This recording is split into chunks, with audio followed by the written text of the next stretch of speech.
everyone's favorite black friend, Tyler Preston. How are you doing today? I am fantastic. I just can't wait to talk about this movie because there's just so much stuff to talk about.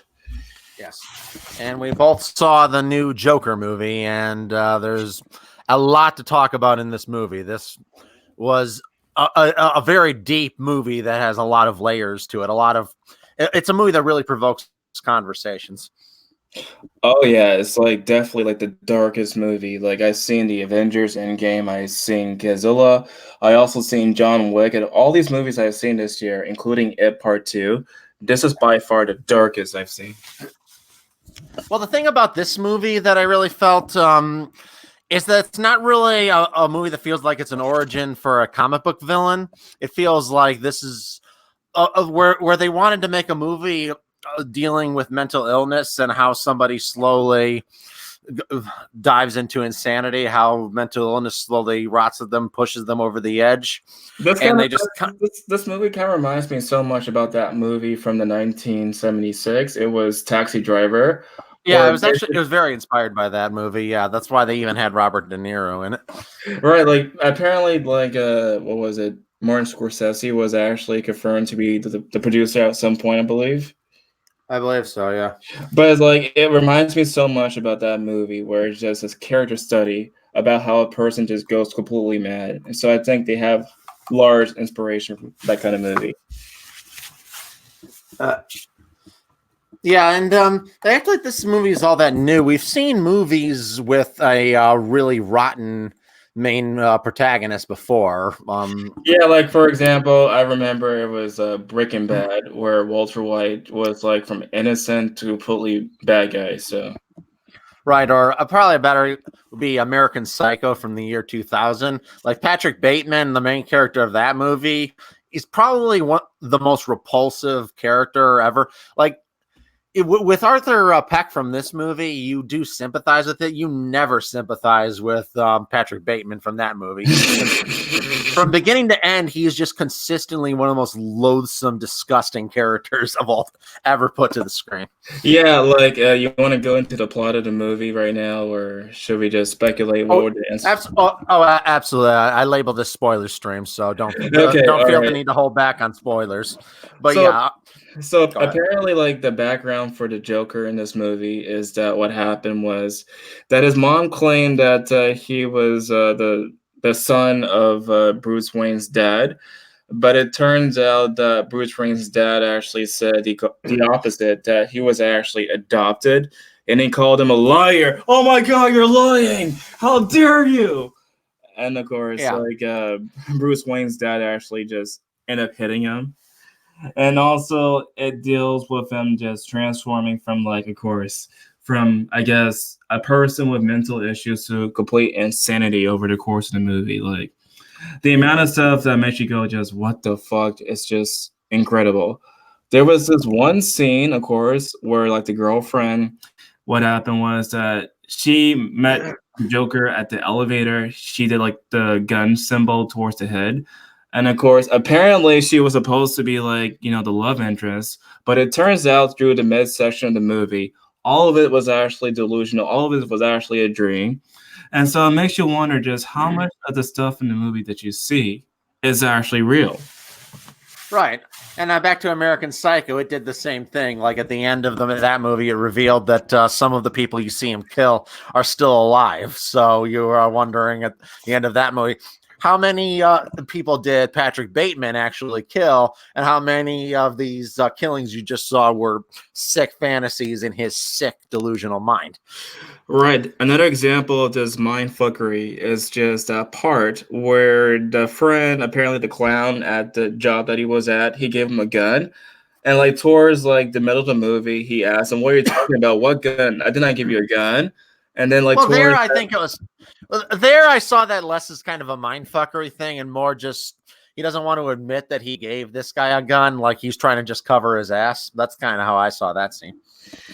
I mean, it could be that, or it could be just like a mindfuckery too. But but anyway, if not, then how did he really get the gun that he uses to commit these murders? Yeah. Right. So what happened was he just goes into the apartment, he gets the gun, he shoots the guys down. The midget was just freaking out, and he couldn't open the door. Like Right. after like he saw that guy just bash the guy's head onto the wall, he couldn't get out the door because it was too tall.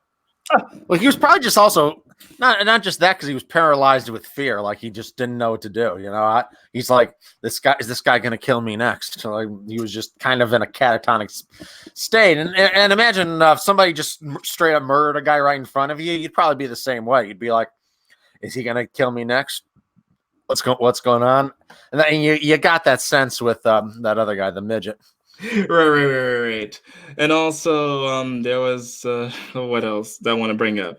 There was this one scene, right, where he goes into that television show because they saw that video of him doing like the stand up, and like for the first few minutes, he was just laughing nonstop.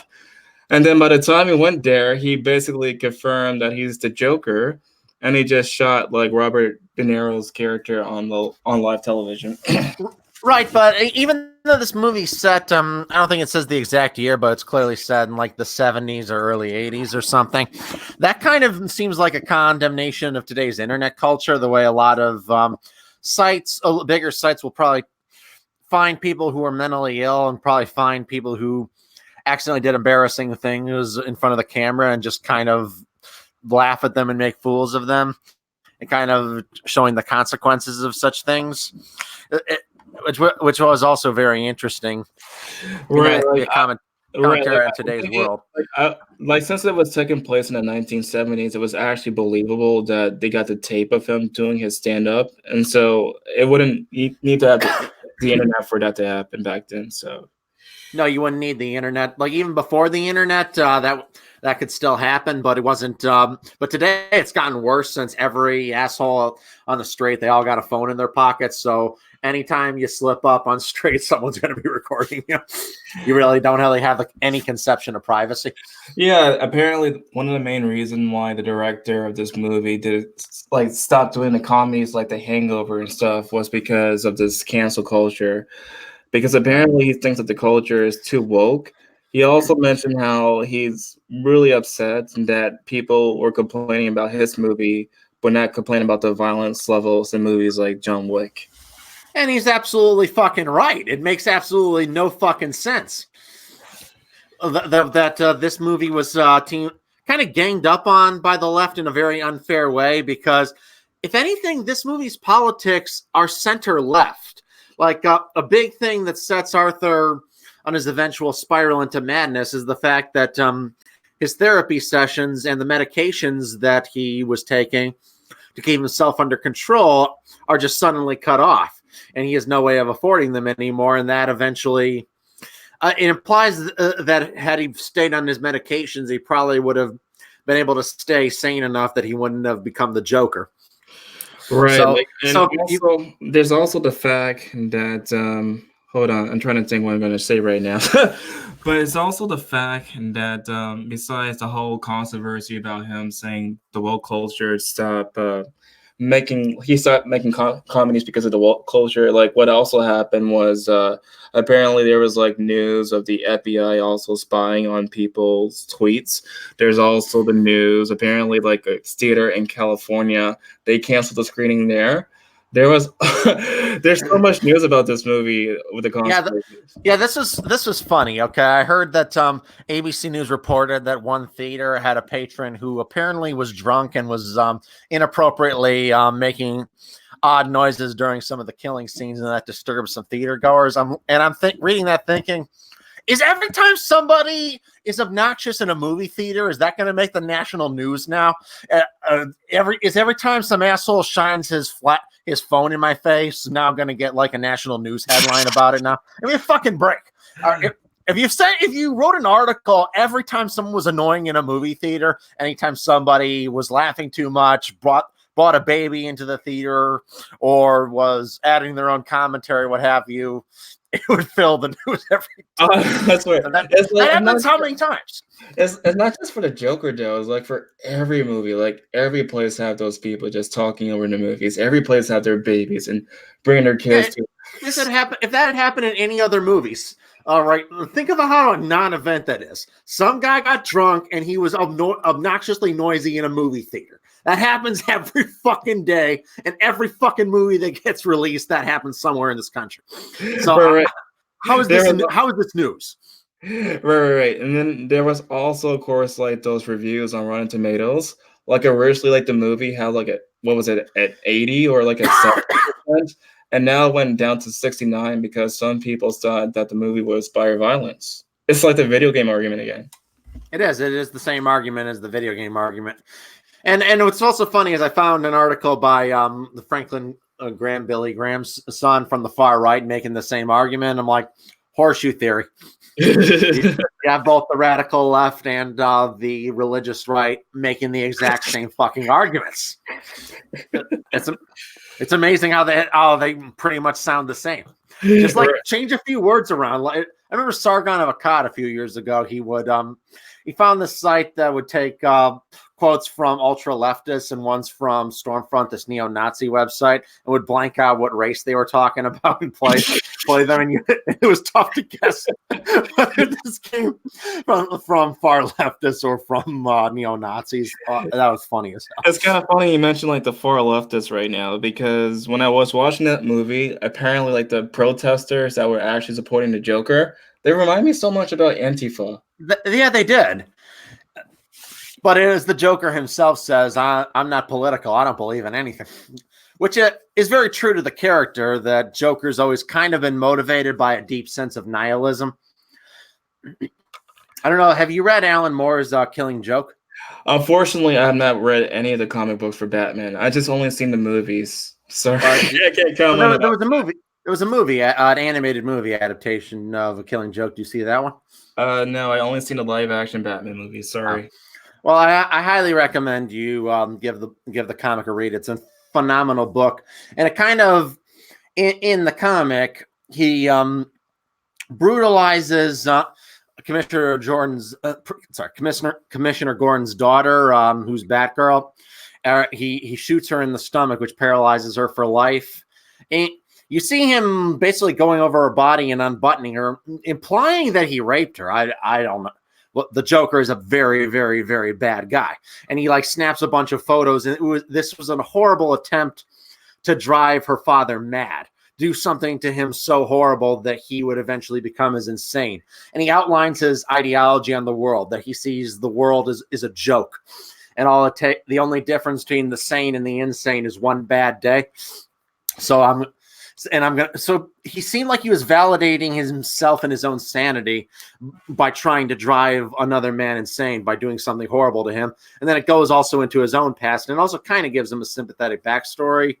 You see him as also a failed comedian, but whose wife dies, but in this version, instead of wearing makeup, he counters Batman in a chemical factory, falls into some acid and bleaches his skin. And he just comes out and he just starts laughing. That part where you mentioned about him falling into acid reminds me so much about like that 1989 Batman movie. Yeah, that was his traditional comic book origin. He didn't wear makeup in the comics. He was a perma clown. He would permanently bleach that color. And also you mentioned about how he was also a failed comedian. That's also reminds me about the Joker, that movie that we saw. So right, so it took elements from it, but this version of Joker is a very different character than Mark Hamill's Joker or Heath Ledger's Joker. Like Heath Ledger's Joker was a criminal mastermind and just a brutal psychopath who just wanted to inflict pain and chaos everywhere. And similar to A Killing Joke, he was also driven by his own sense of nihilism. There's that great scene where he confronts Two-Face and he says, people will accept anything as long as it's all part of the plan, even if the plan is horrible. Knowing Bats and I have a truck full of soldiers died, but if you threaten one mayor, everyone panics just because it's unexpected. Whereas even if something's horrible happens, if you expect it to happen, it doesn't really elicit any such panic. That is actually a very, very sharp observation of the world around him. And you see that that profound nihilism that motivates his behavior. It's It's kind of funny you mention all of this because people have been trying to say that the Joker is supposed to be a kiss, a kiss like villain. No, It's not at all. It's not at not at all. all. Like that was like the news clip that I saw the other day. It was like, oh, this is not for kids. No kidding.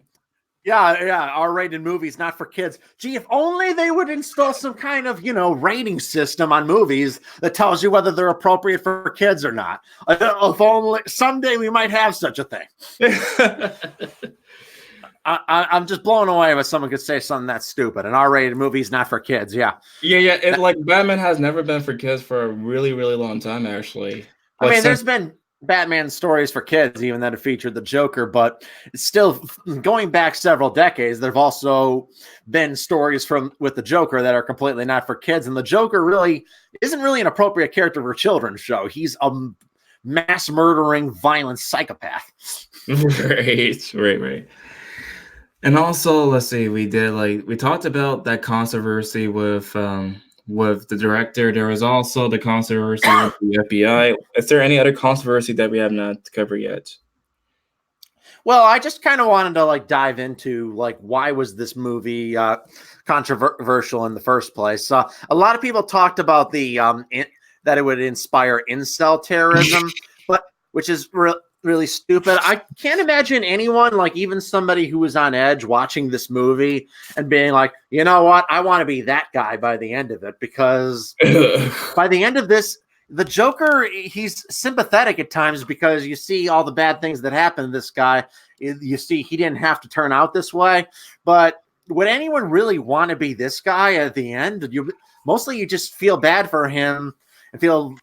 And it's a great tragedy. That's what this movie is. It's a tragedy that the world turned him into this monster. He didn't have to be this way. But I can't really imagine anyone saying, yeah, that's the guy I want to be. I want to emulate that guy. Yeah, it basically kind of assumes on this principle, this premise that people cannot distinguish between fiction and reality. Most people have the ability to do that. It's worse than that. The media vilify the incels to such an extent. It's really disgusting. Dudes who can't get laid, and a lot of them, most of those guys, they're just kind of lonely, sad, depressed, and bummed out. I mean, and you have all these mainstream media articles that portray these guys as monsters. It's really disgusting stuff, because ultimately, what this movie was, it was a mirror aimed at them, not really at the mentally ill themselves, but it was commenting on the way the average normal person treats the mentally ill. It was basically holding a mirror to them. Have you done this to somebody in real life? Have you kind of looked the other way at somebody who kind of really needed help? Yeah. There was this scene in the Joker where what happened towards the beginning, he went to this place to, I guess counseling, and he asked for the drugs, and then they refused the drugs. And then by the time he went to that place again, what happened was that they didn't have money, and so they closed down. Right. And that actually was where, even though the radical left have been attacking this movie ironically is very center left there, because it's kind of advocating for universal health care, yet the left don't seem to really give a shit about that. They just want to hate on lonely white dudes, I guess. All right. Speaking about the controversy subject, they say it's oh, it's the most violent movie ever. No, it's not. No, it's not. Not even close. No. I've seen Evil Dead. I've seen Saw. I've seen all these horror movies. Nightmare on Elm Street. This movie is by far not the most violent one I've seen. No, not at all. And But in terms of the incel thing, there's that scene, of course, later in the movie where he imagines he's in a relationship in his mind with this very attractive neighbor of his, and it reveals later in the movie that all those scenes of them together were just all in his mind. None of the shit really happened. Yeah, also towards the end, it turns out that he was actually in one of those mental wards. And so it makes you kind of wonder just how much stuff in this movie is actually fake. How much is it real? Is it all in his head? If it's not in his head, just... And at the end scene where he's in her house and she just is horrified at him being there, it cuts away before you ever see him leave, and kind of leaves you wondering, did he kill her? You don't know. Like, she never appears in the movie again after that. But it kind of like the gesture he does does there kind of implies he did. Speaking about which, like for the actress who played that character, like wasn't she like in Deadpool too? Yeah, she was. Yeah, Okay. she was. What's her name? I don't know. I don't know that actress's name, but yeah, I recognized her from Deadpool 2. She was Domino. Yeah. Okay. But you can tell there was a profound loneliness about him. He invented this relationship with her in his mind. He kind of probably as a coping mechanism to try to shield himself from the internal loneliness he has. And that's why once he realizes and clicks in his brain that he's not in a relationship with this woman, it's all in his mind, that further just drives him off the edge. Like he was just thinking, the delusion, the schizophrenic delusion, and I'm guessing this character is schizophrenia of some kind in this movie, was kind of there as a coping mechanism to keep him sane. Right. There was also of course, his mom that also kept him sane too. Like he would go to like the house and he would feed the mom. He would actually help her with the bath, but it turned out, of course, that she was absolutely nuts as well, and she apparently was complicit in some real horrible things done to him as a child. Like you mentioned, he had a horrible head injury. Oh, we got someone else coming on. Awesome. Let's see. Hey, Brandon, how's it going? Hello, Loudmouth. Thank you for having me on. I was hearing you guys talking about The Killing Joke. Yeah. What your opinions on this movie? Go. Fucking amazing. Like, I've seen a lot of movies this year, and this one has to be the best movie. Like, one of the definitely top 3, hands down, that I've seen this year. Personally, it was my favorite movie I've seen this year. It's probably going to be on my best movie of the year list. Oh, yeah. Yeah. Absolutely excellent. What was your favorite aspect of it? Mostly how his Joaquin Phoenix's when he was being playing his mental, the character. Yeah, he deserves best actor for this movie. He did a great job in this film. Oh yeah, definitely. You know, if he actually won the Oscar this year, it'd be like the second person that won like the Oscar for playing the Joker. Yes, he would. The Heath Ledger, of course, and Heath Ledger deserved it as well. He was absolutely excellent. He was also Dark Knight with like the guy Robert Downey Jr. for Tropic Thunder. Yeah. It was like he was like nominated with like Robert Downey Jr., but of course, like it was like a really, really close call during that year between those two performances. I would say Joaquin Phoenix is up there with Jack Nicholson's Joker and Heath Ledger's Joker. Yeah, but I was talking about there's very different interpretations in these characters. Like Heath Ledger's Joker was pretty much a maniacal psychopath, whereas that was never portrayed sympathetically. Whereas this guy just kind of feels just like a damaged individual who's just pushed over the edge. Yeah. Well, basically, I think the best theory I have about this is that, like, by the time Heath Ledger's Joker became like the Joker for Heath Ledger, it's like it's been established that the Joker is a badass instead of like a mentally ill person. Right.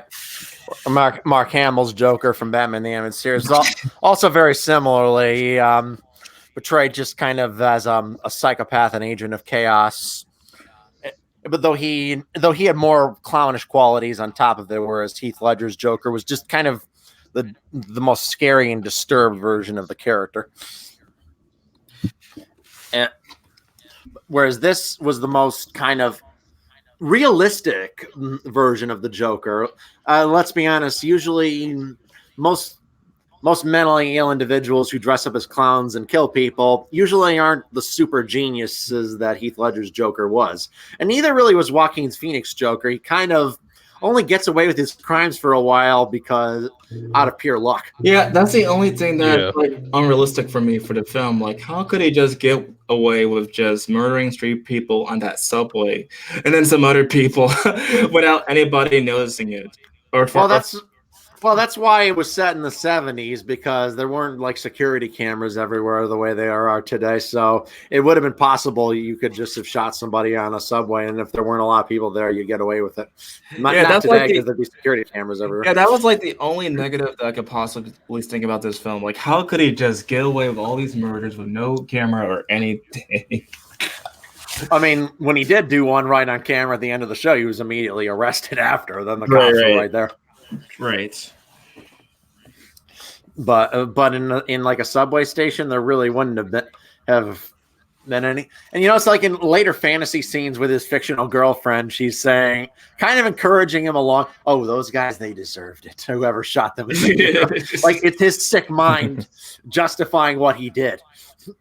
Because of course you find out later she never said that. She was not even there with him. Yeah. There's also kind of the way it portrays like class warfare in it. It's definitely that it portrays Thomas Wayne as a lot less sympathetically than you've typically seen that character portrayed before. Yeah, basically he seemed much more nicer. This one is just much more meaner and just crazier. I mean, he's meaner, but at the same time, look at his first perspective. This guy showed up at his house, some stranger, and touched his kid. Is there any dad on earth who wouldn't throw a punch at some guy, some strange, creepy guy who went up and touched his kid? True. Yeah. So he's not really portrayed as a villain per se. He just but it is a less sympathetic portrayal overall than the way he's been shown before. Right, like he was like portrayed way more differently than I remember for like the movies at least. Well, yeah, and Batman Begins, he's portrayed almost saintly in like the opening before he gets murdered. Like he's portrayed as the perfect dad, and it's a horrible tragedy when this man is shot right in front of his son's face. Here, not so much. He's not really portrayed in such a saintly fashion. Let's talk about the references that I saw. Besides, of course, the reference to Taxi Driver, there was also towards the beginning of the movie where it had like the 70s Warner Brothers logo towards it. There was also like a reference to Charlie Chaplin too. Yeah, they were like at when Thomas Wayne's there at that theater. It's like they're screening an old. What was the name of that movie? I've seen that movie. Hard Times. Hard Times was the name of that movie. That Charlie Chaplin movie. I saw that in film school many years ago. It's kind of hard to name like the Charlie Chaplin movie because they all seem. I mean, I don't want to say that they're all the same, but like it has the same character, So it's kind of hard to tell what movie it is because it's the same character. Right, Charlie Chaplin. He was actually a Marxist, and there was a lot of anti-rich themes, anti-capitalism themes in his movies. Huh, that's interesting. I did not know about. Yeah. Hard Times was definitely probably the one that's most blatant about that. Though I don't know how well it did that in the movie because Charlie Chaplin's character only ends up on the streets due to his own incompetence in the film. So that's not really capitalism's fault. But he also had like a lot of huge balls to make like the movie like The Great Dictator, I believe it was called, where he was making fun of Adolf Hitler blatantly. Like it was yeah, but it was in America, so he could get away with that. If it was in Germany, it would have been off of his head for that. Right. But let's see. It was like, of course, the opening with the 70s Warner Brothers logo. There was, of course, a reference to Taxi Driver and, of course, Charlie Chaplin. But besides that, there's no real references. It's also pretty cool that they did like the nod, like the end at the end, because most movies nowadays don't actually have the end towards the end of the movie. Right, and I like that this movie existed on its own. Like it felt just like its own thing. It's not a superhero movie that's made to set up a dozen other movies, and filled with references for movies that they probably won't even make. I think this movie probably just transcends the superhero genre into just art. Honestly. Yes, that's like I said. This felt like Todd Phillips wanted to make, and Joaquin Phoenix wanted to make a movie about mental illness and about the way society treats the mentally ill, and are pretty much just using a notable comic book character as kind of a vehicle to tell that story. But it feels much less that it's even really about a comic book supervillain. Right. Like also another thing that's really interesting, of course, is how oh my god, I forgot my stop right now. So So bad. Brandon, anything else you liked about the movie, Brandon? How he was portraying you know, his role when it came to you know, his character being mentally ill. Like that was just fucking spot on. Yeah, it really Because felt I'm like I was someone put a camera at a real mentally ill man trying to talk about his problems, but he can't really articulate them that well due to his mental illness because his brain just isn't functioning properly. It felt very realistic, like this is the way a real individual would talk. mm-hmm. Which is more than you could say. And as much as I love The Dark Knight, that's never something I got from Heath Ledger's Joker, and certainly not from Jared Leto's Joker, who kind of is probably the worst. Let's be honest, the worst version of Joker ever. Yeah, I agree. Yeah, not a fan of Suicide Squad. It was largely a mess. apparently, James Gunn is gonna direct the new one coming out, I think, next year or something.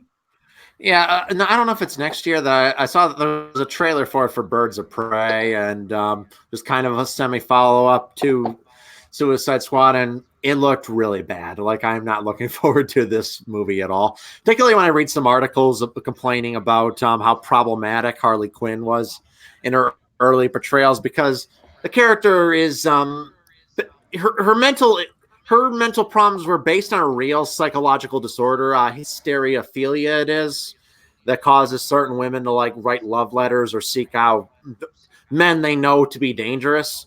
But this is a real mental illness that some women have. I mean, obviously not all women, but it is shockingly a common mental illness. And Harley Quinn absolutely had that. Also, and, like towards like in the movie, like of course the Joker was also laughing unconditionally. Like, do you know if it's actually a real mental illness too? I believe there is. Yeah, I believe he was basing that on a real mental illness where people will just kind of laugh compulsively. That I'm not sure what it is off the top of my head, but I do believe that is based on a real mental illness. Okay. That's why it annoys me that they were complaining about that about Harley Quinn, and I'm afraid they're going to just ruin her character and turn it into some girl power fantasy bullshit that Hollywood farts out all the time nowadays. That they're going to just make it. They're just going to turn Birds of Prey into Ghostbusters 2016 or some shit like that. That's what it looked like to me. Of course. So I'm not looking for. Maybe I'm wrong. Maybe the movie will be awesome. Margot Robbie is really well cast as Harley Quinn. Margot Robbie, she's great. She can call me up anytime. I would love to hear from her. Which probably won't happen, but it just didn't seem like they're taking the right direction. I posted another clip from in regards to the Birds of Prey from Batman Brave and the Bold, and there was this awesome musical number about the Birds of Prey that is one of my favorites in any cartoon. It actually got the episode pulled in the United States and only broadcast late at night because the song is full of sexual innuendos that I was kind of like shocked that they got away with. So I guess like since everybody agrees that this is like the best Batman movie, I'm not Batman movie, but like one of the best movies this year. Yeah. How would you rank like the Batman movies in the franchise so far for you? The Dark Knight is my all-time favorite movie. Period. I adore The Dark Knight. I love all of Christopher Nolan's Batman trilogy. I think they're all excellent. But probably also some of the animated ones are incredibly good. Mask of the Phantasm is an all-time favorite movie of mine from 1993. Either of you seen that? I only years ago. You can go first, Brandon. Oh, thank you. I was gonna say like years ago. I remember like Doug Walker talking about it. How it's very underrated. It is very underrated. It made no money when it came out. It was a box office flop that it did sell well in home video, so it eventually turned a profit that way, but it did not do well in the theaters. But if you watch it, it's one of the best. It was before The Dark Knight came out in 2008. I would say it was the best Batman movie, period, live action or otherwise. It was better than any of the older live action ones. It was a really fantastic, tragic movie where you see this kind of romance that develops, and it has a mystery villain, the Phantasm, who And it builds an interesting mystery plot where there's little clues on who the Phantasm is, but it doesn't outright say until the end. And the ending revelation is all really good. The musical score, and I also like that it used the Joker as well, but it doesn't introduce him till halfway through, and he's kind of a minor character in the proceedings. But it was still a really good use of the character. I really think Mask of the Phantasm is a criminally underrated movie. Okay, for my favorite Batman movies so far, it has to be, of course, The Dark Knight, then The Joker, followed by Batman Begins, and also Batman 1989. Yeah, 89 was good. I mean, Burton did a good job, but I think that movie could have been better. It was solid, and then of course each movie in that franchise got worse and worse with each installment. Oh yeah, like it got really, really silly. Yeah, really, really, really silly. Yeah, we all remember how Batman and Robin turned out. Man, even before Batman and Robin, it was also Batman Forever. That was also really silly too. Yeah, I remember Raw Chicken did a great joke where they have Batman crawling through through a river of sewage underground to find the Joker, and he's like, "Oh, it smells like Batman Forever." Yeah, and I love what Honest Trailers did about Batman and Robin. They open it in a city full of crime. One man is determined to kill Batman once and for all. His name is director Joel Schumacher. Yeah, that was fantastic. All these freaking Mr. Freeze puns too. It's like so bad. Well, you need to chill out.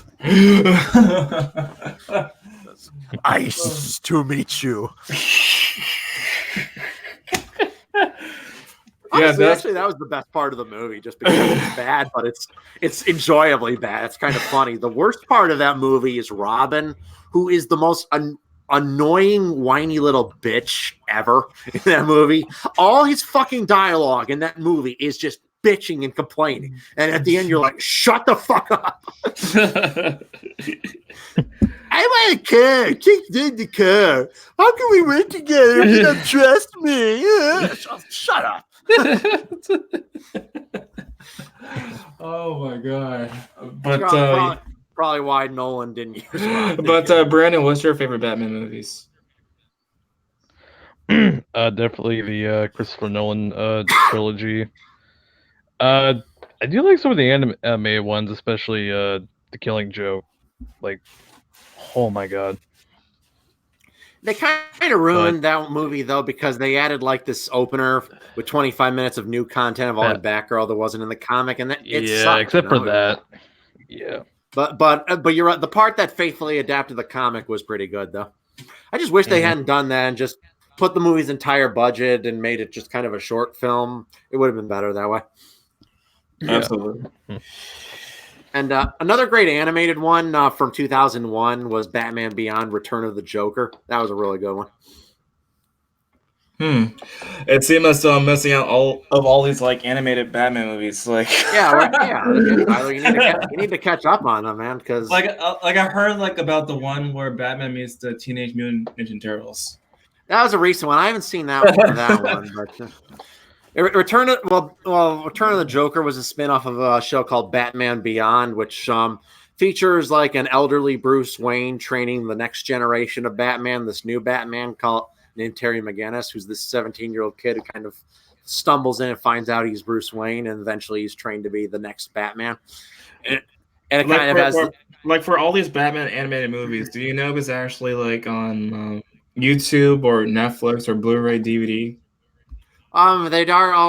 They pretty much are all on Blu-ray, but in fact, I highly recommend getting Batman the Animated Series, the complete Blu-ray set. It has it has both two animated movies that were spun off from the show and the entire series, and I believe it's at a reasonable price too. Because Batman the Animated Series was just all around a great show.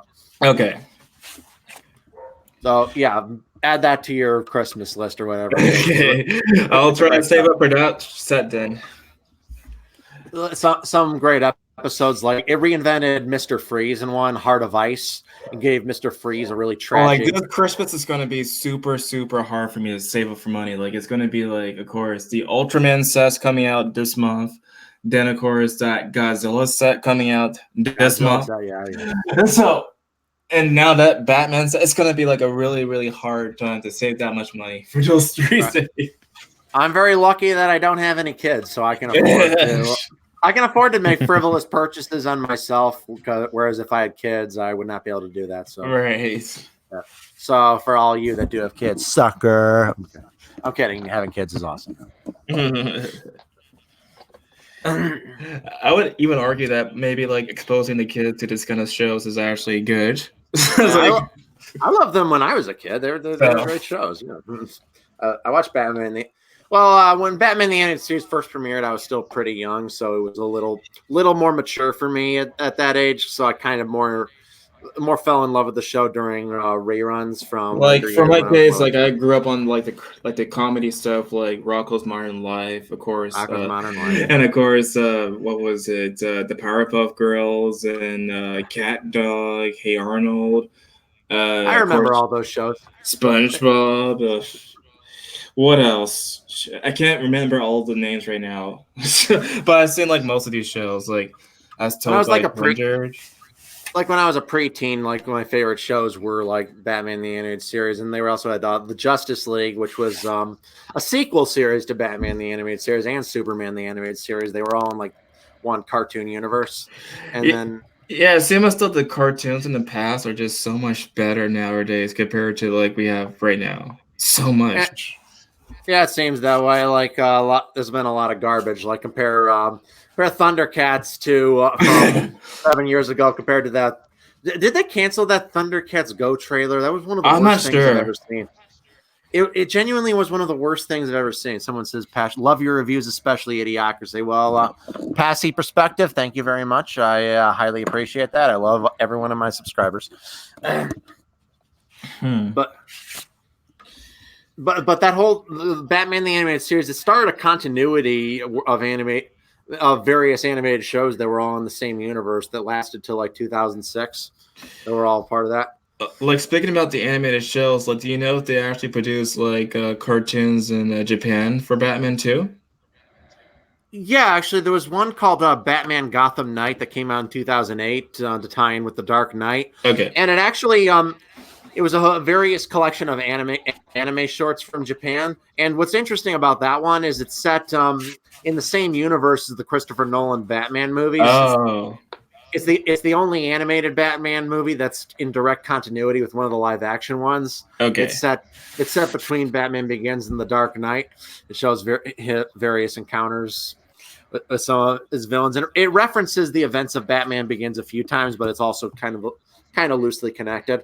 There's a scene where he encounters Commissioner Gordon, and Batman says, "Jonathan Crane, aka the Scarecrow, he's been on the loose ever since that night at the Narrows," obviously referring to the events of Batman Begins. Yeah, like this idea that Batman was actually made in like they made an anime for Batman sounds pretty interesting because like this idea of like East meets West is actually pretty cool because I remember it was Blade Runner. I think it actually inspired like many people in Japan. And then also I heard like they had like an announcement for like a Blade Runner anime too. Not just like the short stuff that came before like Blade Runner 2049, but actually an anime for it now coming on Adult Swim. Really? When's that coming up? Hold on. I had to look out for like the article. Give me 1 minute. Yeah. Well, I don't have basic cable in my house, but if I wanted to watch something on cable, I just call my parents up and have them record it for me and drop by their house. Okay, let's see. The anime for the announcement was actually last year in November. Let's see, November 2018. Holy crap! It didn't say what date it's going to be out. No. Nope. But here's Yeah, but here's the this link for it though. I'm gonna give you guys the link. All right, just post it in the chat. All right. Because there's this cool show on Adult Swim that I want to record that's going to be on late at night. I can't watch it when it comes out because I got to work in the morning. But Primal, yeah, and I really want to check that out because I'm a fan of Genndy Tartakovsky's work. Samurai Jack was one of my favorite shows when I was a kid. Didn't he also work on Dexter's Laboratory? Yeah, he was the creator of Dexter's Lab. Okay. And, yeah, that was always a good one. I like that in one where he visits Dee Dee's room and it actually has cooties as an antagonist. They're literally like these insect things with these big googly eyes. As if cooties are like a real thing. That was very fun. Oh, that was like my show when I was growing up, Dexter's Laboratory. Oh yeah, that was a good show. It had a very good ironic, mature sense of humor to it. Oh yeah, like most of the cartoons I grew up on in the 90s was like some of the best stuff ever. Oh my goodness, like the kids today are just missing out on these good cartoons. I don't know. I mean, there's some good stuff today. Like I remember one time I was babysitting one of my younger cousins and I put on Phineas and Ferb for them. I never watched it before that. And I was just watching it with them. And I was actually found myself laughing at some of the jokes in it. So I'm like, kids today, cartoons today aren't too bad. I guess there's also Adventure Time. That's a pretty good show. Adventure Time, yeah. Yeah. But outside of those two shows, like it's kind of hard to name one show that's actually modern, that's actually as good as the levels that we got in the 90s. I want to get that DC streaming app because I heard there was a third season of Young Justice released for that, but I haven't seen it yet. And Young Justice, the first two seasons from the early 2010s was a fantastic cartoon show. Did you ever see that one? I'm not sure if I have actually. Yeah, I highly recommend Young Justice. It was made by Greg Weisman, the same guy who made Gargoyles. If you've seen some of my videos, you know I was a fan of Gargoyles. Okay. I have a video series reviewing the third season, which I've never bothered finishing because I work all the time and I'm just. So you think we cover everything for this movie so far? Probably. I think it was Joker, one of the best movies of the year. A very haunting look into mental illness and how I feel this movie really is a call for society, and I feel that's why it was disliked by some of these critics. A lot of these critics get off vilifying mentally ill men, and this movie kind of holds a mirror up to them and says why you shouldn't do this.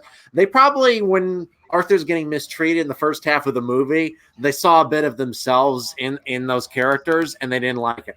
That's why they gave this movie bad reviews, in my opinion. I have a high degree of contempt for a lot of these elite journalists. Some of these guys and some of the shit they print. Yeah, they print absolute garbage. They dox people. It's really disgusting stuff. I have low contempt for. I'm sorry. I have a high degree of contempt for that entire industry. Yeah, basically, when it comes down to movies or video games or any form of entertainment, I actually trust the fans more than like the people reviewing it. So, I generally do, but at the same time, like I look back to Michael Bay's Transformers movies, which kept for some reason making shit ton of money at the box office. So someone must have liked them, but they were garbage movies. Like they were really bad. The only one I like in that franchise was like the first one. That's it. Only the first one. Bumblebee was really good. Yeah. The recent one, Bumblebee, which was not made by Michael Bay, actually was really good. Huh. It was by far the best Transformers movie ever, but most of Bay's were extremely stupid. Robot Chicken did this great sketch one time where they have Optimus Prime give the Allspark to Sam, and he says, "Careful, Sam, if Megatron gets the Allspark, he will rule the entire universe, or it might kill him, and then possibly raise him from the dead." Frankly, Sam, I don't know what the fucking Allspark does. There was like this one skit I saw from Robot Chicken just the other day where they made fun of SpongeBob. What happened was that he accused Mr. Krabs of using, fish to make like the crabs for the Krabby Patties or something. Oh, yeah, I saw that one. We're all animals here. I'm just the one being natural. Yeah, that one was really funny. Their Star Wars one had some great ones.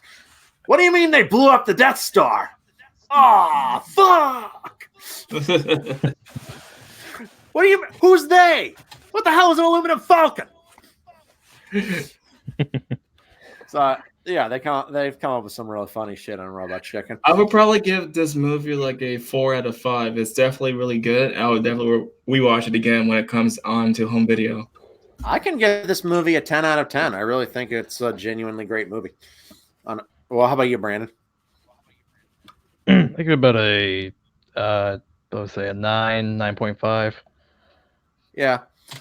It'll definitely, once it comes to 4K Blu-ray, I'll definitely be getting it. Definitely be rewatching this movie. Oh yeah, I'm gonna be watching so many times to see the stuff that I miss out. It's because it's like so multi-complex and It is. And it's a good way of sticking in again to those asshole critics who are like, please, we think this movie might encourage shooting. Please don't ever commit a shooting. Don't ever commit a shooting. Please don't do that. It would do horrible things. Sure, it would generate a lot of clicks for our horrible failing websites, but don't do it. Don't do it. They really are trying to encourage shit, and really pisses me off. So. But that's why I'm glad this movie's still succeeding in spite that, and it deserves to. Yeah, it deserves all the money I in the heard. world. Yeah. Speaking so, about that, yeah, it's not getting released in China. What I heard. That's expected. China actually denies the release of a lot of movies based on like excessive violence. And here's another funny thing. One of the reasons why Disney doesn't release movies with homosexual main characters is because China won't allow a movie to be released there if it does. I swear, like there are just so many companies just like it's all but pandering to China. Yeah. So, that's why, like, Disney ignored all those social justice warriors who were petitioning Disney to give Elsa a girlfriend in that movie, because if they had done so, the movie wouldn't be able to release in China. And Disney's always like, we got to have money. Money. And that will always come before their politics. Right. There's also, I believe that Legendary Pictures is also owned by a Chinese company right now. Yeah, it is. Like, if you saw the movie The Meg, the one about the giant shark, it was like a U.S. Chinese co-production. That's why it was made pretty much equally for American and Chinese audiences. Right. So yeah, China. I mean, they have over 1 billion ticket buyers, so more and more movies try to pander to them nowadays. One's big action movies really try to appeal to a global market. Right, like I believe it was actually Pacific Rim that actually did much more successful in China than here. Yes, actually, that's true as well. Warcraft's another big, probably the biggest example. It was actually a flop here in the United States, but it turned a profit because it was a massive hit in China. Because the game was really popular in China. Yeah, it's also interesting how many, companies also make sure to release the movies that we make here before we actually get our own release here. Yeah. But, like, that is one of the reasons why movies generally, even after adjusting to inflation, have much higher budgets than they used to, like 30, 40 years ago. It's mostly because of the fact that a lot of countries with huge populations like China now have like enough infrastructure to show off American movies, whereas 30, 40 years ago, they mostly had to rely just on revenue from in the States. That was a much more limited pool of money. Yeah, so same as how like movies nowadays always make like $1 billion, like at least the Disney ones. So yeah, that's another reason I'm happy this movie is doing well. I'm really happy a movie that's not made by Disney is a hit at the box office, because I'm sick of Disney farting out all this lazy lowest common denominator crap, and people keep seeing it. I guess those Mickey Mouse hats, I guess, must have fired like mind control rays in people's brains or something, because I can't figure out why all these shitty live action remakes keep making money even though they're all terrible. Yeah, like I can't believe people went to see The Lion King. It's like I thought like they re-released like The Lion King like not a few years, like more than a few years ago actually in 3D. Yeah, the original movie, and then they made the remake of it. And I hate that I live in a world where Maleficent is getting a sequel, because I fucking hated that movie. And that was a movie that genuinely pissed me off. And yet somehow made enough money that it's got a sequel coming out in a couple weeks, which I will not be seeing. So no one asked me my opinions on it. My opinion is go fuck itself, because it's they took one of their coolest older villains and they just absolutely ruined her. It was embarrassing. Yeah. All right, so I think this is Yeah. going to be like the end of the stream, or are we going to continue Yeah. on? Yeah. I think we wind this down. Plus, I gotta work in the morning. So, Okay. but yeah. Thank you very much for joining me, Tyler. Thank you for joining me, Brandon. Okay, before we stop this stream, like I want to plug in my social media accounts. Of Oh yeah, course, absolutely. Go ahead, Tyler. Everyone, right. subscribe to Tyler Preston. All right, I have Facebook and of course Twitter and minds.com. You can find me at Tyler Preston 20, and my YouTube account is of course Tyler Preston 20. Any last words, Brandon? No, that's it. I'm just part of Poor Bastards. You all know me. Yep. Yeah. All right. Well, everyone have a great night. Bye bye. All right, and